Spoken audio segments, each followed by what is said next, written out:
Бишкектен алыс эмес жердеги алмалуу айылы менин айылым. Бала кезинде жылаң аяк, жылаң баш ушул көчөдө чуркап ойноп жүрөрлү. Атамдын үйү. Азыр коломтону өчүрбөй ортончу угулум улан турат. Биздин айыл киночулардын тили менен айтканда киного ылайыктуу айыл болсо керек. Ошондон улам бу айылыбызда кыргыздын көп кинолору тартылган.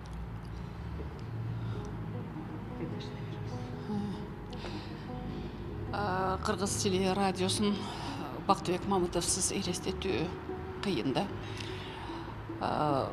Бактыбек Мамытов бул өмүр бою ушул кесипти аркалап, ушул кесибин сүйүп, жан дили менен ушул кесипке өмүрүн арнады да. Анан бул Бактыбек төгүрүү түп келген адам болчу. Бул өзгөчө жанагы филармонияда концерттерди алып барганда, Бактыбек байке чыкканда тим эле дуулдап овация, ушунчалык бир топко чейин кол чабуулар токтобой тургандан кийин ушундай жакшы кабыл алышчу да. Эмнегедир ушул Бактыбек байкенин кандай гана көрсөтүү болбосун, уктуруу болбосун, радиодо дагы программаларды көп алып бардык да. Анан кийин өзгөчө майрамдык концерттерди, майрамдык баягы чыгарылыштарды алып барганда Бактыбек байкенин өзгөчө жан дүйнөсү башкача болуп кетчү да. Ушунчалык бир эргип, толкунданып, анан кайра өзү укканда ушул жери жакшы болуп калыптыр, кап могу жерин момундай алып койсом болмок экен деп, анан кийин экинчи жолу ошону кайталабаганга, экинчи жолу ошол нерседен качканга аракет кылчу. Бул деген эмне? Бул чыгармачылык изденүү, чыгармачылыкка бир өзгөчө баа берүү деген болот да. Анан биз ошо Союз учурунда өтө татаал мезгилде иштедик.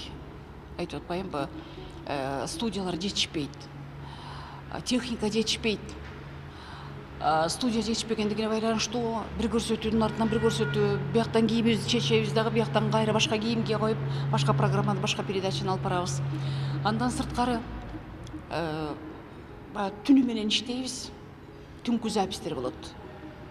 Себеби деген айтып атпайбыз, жана студиялар жетишпегенине байланыштуу биз түнкү съемкаларга чыгабыз. Эртеси күнү эртең менен кайра эле дагы эле запись. Анан ошолорго мындай такыр уктабай калдым, эс ала албай калдым деген жок болчу. Бул Бактыбекте жумушка бир ушунчалык бир шыктануу менен келип, майрамдагыдай келип, анан кийин өзүм бир ушул эфир Бактыбек байке үчүн, Бактыбек байке эфир үчүн жаралгандай болуп турчу да. Бул Бактыбек байке мага эмнегедир өлбөчүдөй сезилчү. Бактыбек байкенин эми чындап экинчи өмүрү уланат деп мен ишенемин. Ырлары, эң сонун ырлары бар, ошол ырлары жашайт, ал ырларына обондор чыгарылат. Бактыбек байкенин аты аталып турат дайыма. Анан кийин мен ошого өзүмчө топук кылам, мен өзүмчө бир ошого кубанам. Бактыбек Мамытовдун аты кыргыз эли турганда өчпөйт деп ойлойм. Мен жашоо турмушум баардыгы ушу экрансыз элестете албайм эч нерсесин. Баардыгы тең ошого байланыштуу болот. Ошон үчүн мен турмушумдун бир ажырак